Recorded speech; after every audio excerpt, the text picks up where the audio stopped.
Hello guys, welcome to cricket religion. ఈ వీడియోలో మనము 2025 లో జరగబోయే ఛాంపియన్స్ ట్రోఫీ కోసం టీమిండియా ఏ స్క్వాడ్ తో బరిలోకి దిగుతుంది అన్న అంశం పైన ఒక డీప్ అనాలిసిస్ అయితే చేద్దాము.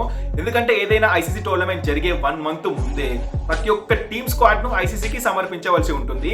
అండ్ ఏమైనా టీమ్ లో చేంజెస్ చేయాలనుకుంటే ఒక వారం 10 రోజుల ముందు ఐసీసీకి మళ్ళీ అప్లికేషన్ పెట్టుకోవాల్సి ఉంటుంది. సో మొత్తానికి అయితే ఈ ఐసీసీ ఛాంపియన్స్ ట్రోఫీకి జాన్ 12th వరకు అయితే ప్రతి ఒక్క టీమ్ స్క్వాడ్ ని కూడా ఐసీసీకి సబ్మిట్ చేయాలి. సో ఇంకా జాన్ 12 కి కేవలం 3 రోజులు మాత్రమే ఉన్నాయి. సో కొందరు ఫ్యాన్స్ అయితే ఎంతో మంది డైలమాలో పడ్డారు, ఈసారి బుమ్రా ఐసీసీ ఛాంపియన్స్ ట్రోఫీలో ఆడతాడా లేదా అని. ఎందుకంటే బుమ్రాకి అయితే బ్యాక్ ఇంజరీ అయింది, A to C grade injury అంటున్నారు. బుమ్రా ఈసారి ఛాంపియన్స్ ట్రోఫీ ఆడతాడా లేదా అన్నదే పెద్ద క్వశ్చన్ మార్క్ గా మారింది ఫ్యాన్స్ అందరికి. అండ్ అట్లనే షమి కూడా 1 year నుంచి టీమిండియాకి దూరంగా ఉన్నాడు. సో షమిని మళ్ళీ తీసుకొస్తారా? నితీష్ కుమార్ రెడ్డి తెలుగోడికి ఈసారి ఛాంపియన్స్ ట్రోఫీలో డెబ్యూ చేయడానికి అవకాశం ఇస్తారా?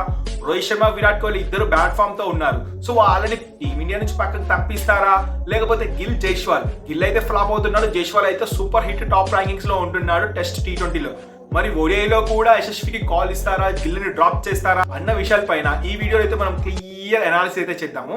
సో అంతకన్నా ముందు మన ఛానల్ ఎవరైనా ఫస్ట్ టైం విజిట్ చేసుకున్నట్లయితే ఒక చిన్న లైక్ చేసి మన ఛానల్ని సబ్స్క్రైబ్ చేసి మమ్మల్ని మాత్రం సపోర్ట్ చేయడం మాత్రం మర్చిపోకండి. అండ్ ఇక టాపిక్ లోకి వస్తే, బ్యాట్స్మెన్స్ లో రోహిత్ శర్మ నెంబర్ 1 ప్లేస్ లో అయితే ఉంటాడు. ఎందుకంటే ఈసారి ఐసీసీ ఛాంపియన్షిప్ లో టీమిండియాని నడిపించేది రోహిత్ శర్మని. గత T20 వరల్డ్ కప్ లో టీమిండియాని ఆఫ్టర్ 17 years తర్వాత T20 వరల్డ్ కప్ ఛాంపియన్ చేశాడు. అండ్ అట్లనే ఓడే వరల్డ్ కప్ 2023లో రోహిత్ శర్మ ఏ విధంగా టీమిండియాను లీడ్ చేసి ఫైనల్ చేర్చాడో మనందరికీ తెలిసిందే. కాకపోతే గత 2 సిరీస్ నుంచి రోహిత్ శర్మ బ్యాట్ ఫామ్ కొనసాగుతుంది. సో ఖచ్చితంగా రోహిత్ శర్మ అయితే కంబ్యాక్ ఇస్తాడు ఐసీసీ ఛాంపియన్స్ ట్రోఫీలో. సో ఖచ్చితంగా రోహిత్ శర్మ అయితే టీమ్ లో ఉంటారు. గత కొన్ని రోజులుగా రోహిత్ శర్మని ఛాంపియన్స్ ట్రోఫీకి పిక్ చేయరని కొన్ని ఫేక్ ముచ్చట్లు వస్తున్నాయి, అవన్నీ ఫాల్స్. నెంబర్ 2 శుభమన్ గిల్ లేదా యశస్వి జైస్వాల్, వీళ్ళిద్దరిలో కేవలం ఒక్కలే ఉంటారని మన ఎక్స్పర్ట్స్ అయితే చెబుతున్నారు. ఎందుకంటే జైస్వాల్ అయితే సూపర్ ఫామ్ లో ఉన్నాడు. ఇప్పటి వరకు ఓడేలో డెబ్యూ చేయకపోయినా సరే టెస్ట్ లో T20లో అద్భుతంగా రాణిస్తున్నాడు. అండ్ అట్లనే శుభమన్ గిల్, మోస్ట్ ప్రాబబుల్లీ శుభమన్ గిల్ ని ఈసారి ఛాంపియన్స్ ట్రోఫీకి పిక్ చేయరు అనే వార్తలు వినిపిస్తున్నాయి. ఎందుకంటే శుభమన్ గిల్ అయితే పెద్ద ఫామ్ లో లేడు. మరోపక్క లెఫ్ట్ హ్యాండ్ బ్యాట్స్మెన్ అయిన జైస్వాల్ అయితే దుమ్ము లేపుతున్నాడు. సో జైస్వాల్ అయితే రోహిత్ శర్మతో పాటు ఓపెన్ చేస్తే బాగుంటుంది లెఫ్ట్ అండ్ రైట్ కాంబినేషన్ అని అనుకుంటున్నారు.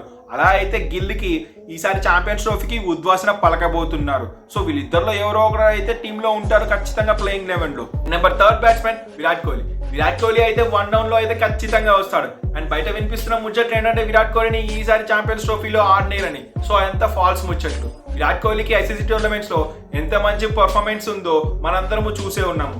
సో విరాట్ కోహ్లీని డ్రాప్ చేసి ఛాంపియన్స్ ట్రోఫీకి వెళ్ళడం అనేది అది ఫూలిష్నెస్ అనే చెప్పాలి. నెంబర్ 4 శ్రేయస్ అయ్యర్. 2023 ఓడే వరల్డ్ కప్ లో శ్రేయస్ అయ్యర్ ఎంత మంచి నాక్స్ ఆడడం మనందరము చూసే ఉన్నాము. అండ్ అలానే 2024 డొమెస్టిక్ సర్కిల్లో కూడా శ్రేయస్ అయ్యర్ అయితే వేల పరుగులు చేశాడు. రంజీ ట్రోఫీ, సయ్యద్ ముస్తాక్ అలీ ట్రోఫీ, విజయ్ హజారీ ట్రోఫీలో డబుల్ హండ్రెడ్స్ తో శ్రేయస్ అయ్యర్ అయితే చెల్లరేగి బ్యాటింగ్ చేస్తున్నాడు.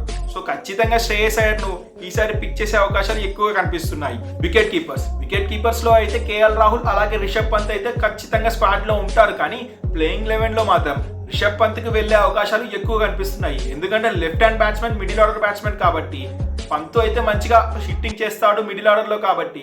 సో పంత్ను పిక్ చేసే అవకాశాలు అయితే ఎక్కువగా ఉన్నాయి. అండ్ ఆల్రౌండర్స్ విషయానికి వస్తే ఈసారి ఛాంపియన్స్ ట్రోఫీ కోసం 4 ఆల్రౌండర్లను అయితే పిక్ చేసే అవకాశాలు ఉన్నాయి. హార్దిక్ పాండ్యా, నితీష్ కుమార్ రెడ్డి, జడేజా, అక్షర్ పటేల్, వీళ్ళ 4 పిక్ చేస్తారని మనం అయితే ప్రొడక్ట్ చేస్తున్నాము. ఎందుకంటే హార్దిక్ పాండ్యా T20 ఫార్మాట్ లో కింగ్ అని చెప్పాలి ఆల్రౌండర్ డిపార్ట్మెంట్ లో. అండ్ విజయ్ హజారీ ట్రోఫీలో కూడా మంచిగా కంబ్యాక్ ఇచ్చాడు Hardik Pandya. And Nitish Kumar Reddy BGT tournament లో ఎలా పర్ఫామ్ చేశాడో మనందరికీ తెలిసిందే.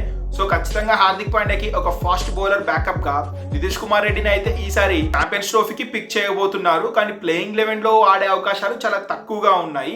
అండ్ స్పిన్ ఆల్రౌండర్ డిపార్ట్మెంట్ లో రవీంద్ర జడేజా, అక్షర్ పటేల్ వీళ్ళిద్దరు ఛాంపియన్ ప్లేయర్స్లే. ఇద్దరు మంచిగా బౌలింగ్ చేస్తారు, బ్యాటింగ్ చేస్తారు. సో వీళ్ళిద్దరిని కూడా పిక్ చేసే అవకాశాలు ఉన్నాయి. అండ్ స్పిన్ డిపార్ట్మెంట్ లో కుల్దీప్ యాదవ్ ను కూడా పిక్ చేస్తారు. సో కుల్దీప్ యాదవ్ ఏ విధంగా ఇంపాక్ట్ చేస్తాడో మనందరికీ తెలిసిందే. మ్యాచెస్ అన్ని దుబాయ్ లో కాబట్టి స్పిన్ కూడా అనుకూలిస్తాయి ఏషియన్ కండిషన్స్ కాబట్టి. సో ఖచ్చితంగా కుల్దీప్ యాదవ్ అయితే స్క్వాడ్ లో ఉంటాడు. అండ్ ఫాస్ట్ బౌలర్స్ విషయానికి వస్తే నెంబర్ 1 బుమ్రా అయితే ఈసారి ఇంజరీతో బాధపడుతున్నాడు. అది A1 గ్రేడ్ ఇంజరీ అంటున్నారు. సో బుమ్రాకి అయితే ఇంజరీ కన్సెంట్ ఉంది. సో అది పెద్ద ఇంజరీ అయితే బుమ్రా ఒక 6 months వరకు రెస్ట్ తీసుకునే అవకాశాలు ఉన్నాయి. అలా అయితే బుమ్రా ఛాంపియన్స్ ట్రోఫీ, IPL రెండింటిని మిస్ అవుతాడు. లేదా అలా కాదు, అది చిన్న ఇంజరీ అంటే ఖచ్చితంగా బుమ్రా అయితే ఛాంపియన్స్ ట్రోఫీకి కంబ్యాక్ ఇస్తాడు. అండ్ TSP సిరాజ్ అయితే ఖచ్చితంగా ఉంటాడు. థర్డ్ ఫాస్ట్ బౌలర్ గా లెఫ్ట్ ఆర్మ్ పేసర్ అయిన హర్షదీప్ సింగ్. టీమిండియాకు ఒక లెఫ్ట్ ఆర్మ్ ఫాస్ట్ బౌలర్ అనేవాడు చాలా ఇంపార్టెంట్ ఐసీసీ ఈవెంట్స్ లో. సో ఖచ్చితంగా వైట్ బాల్ క్రికెట్ లో అంటే one of the most important Harshdeep Singh అని చెప్పుకోవచ్చు ప్రెసెంట్ ఉన్న ఫ్రమ్ ప్రకారం. గత T20 వరల్డ్ కప్ లో కూడా ఎంత బాగా ఇంపాక్ట్ క్రియేట్ చేశారో మనందరమే చూసాము. ముఖ్యంగా ఫైనల్ మ్యాచ్ లో అది బుమ్రాకి తోడుగా ఖచ్చితంగా ఉన్నాడు. బుమ్రాకి తోడుగా ఖచ్చితంగా బౌలింగ్ చేశాడు ఫైనల్ ఓవర్స్ లో. సో డెత్ ఓవర్స్ లో అయితే హర్షదీప్ సింగ్ చాలా టీమిండియాకు మంచిగా యూస్ఫుల్ అవుతాడు. నెంబర్ 4 మొహమ్మద్ షమి అయితే ఛాంపియన్స్ ట్రోఫీలో డైరెక్ట్ గా ఎంట్రీ ఇస్తాడని వార్తలు అయితే వస్తున్నాయి. మొహమ్మద్ షమి అయితే పీజీటీలో నేను ఆడాలి అని తహతహలాడాడు, నేను ఫిట్ అన్నాడు. కాకపోతే మొహమ్మద్ షమీని అయితే పిక్ చేయలేడు. విజయ్ హజారే ట్రోఫీలో కూడా పూర్తిగానే మంచిగా బౌలింగ్ చేశాడు. షమి అయితే పూర్తిగా ఫిట్ అని చెప్పాడు. కాకపోతే రైట్ సైడ్ నీ ఇంజరీ అయింది, దానికి సర్జరీ అయింది, అది బాగానే ఉంది. కాకపోతే లెఫ్ట్ నీ అయితే ఇప్పుడు మళ్ళీ స్వెల్లింగ్ అవుతుందంట. సో మళ్ళీ ఇంజరీ కన్సర్న్ ఏమైనా ఉందా అంటే ఇంకా ఎన్సీ అయితే ఇంకా ఏం అఫీషియల్ అయితే చెప్పలేదు. సో మోస్ట్ ప్రాబబుల్లీ షమి కూడా ఛాంపియన్స్ ట్రోఫీలోకి కంబ్యాక్ ఇస్తాడు. ఒకవేళ షమి ఫిట్ గా లేకపోతే మయాంక్ యాదవ్ ను టీంలో పిక్ చేస్తారని వార్తలు అయితే గొప్పని వినిపిస్తున్నాయి. 15 మెంబర్స్ స్క్వాడ్ తో అయితే ఐసీసీ ఛాంపియన్స్ ట్రోఫీలో టీమిండియా బరిలోకి దిగుతుందని ఎంతో మంది అయితే ఎక్స్పర్ట్స్ ఎక్స్పెక్ట్ చేస్తున్నారు. మళ్ళీ ఈసారి రుతురాజ్ గైక్వాడ్ కు సంజు శాంసన్ కు మొండి చెయ్య తగిలిందని చెప్పుకోవాలి. కాకపోతే టీమ్ కాంబినేషన్స్ కారణంగా వీళ్ళిద్దరూ టీంలో లేకపోవడం అది బాధాకరమే. కానీ కావాలని వీళ్ళిద్దరిని పక్కకు పెడతారు అన్న వార్తలు అయితే అది అవాస్తవం అని చెప్పాలి. సో మీ దృష్టిలో సంజు శాంసన్ అండ్ రుతురాజ్ గైక్వాడ్ ఈ ఛాంపియన్స్ ట్రోఫీలో ఆడాలా వద్దా అన్న విషయం పైన కింద కామెంట్ చేయండి. అండ్ ఈ వీడియో మీకు నచ్చినట్లయితే ఒక లైక్ చేయండి. ఇలాంటి ఇంట్రెస్టింగ్ క్రికెట్ అప్డేట్స్ కోసం మన క్రికెట్ రిలీజన్ ఛానల్ సబ్స్క్రైబ్ చేయడం మాత్రం మర్చిపోకండి. Thanks for watching our video.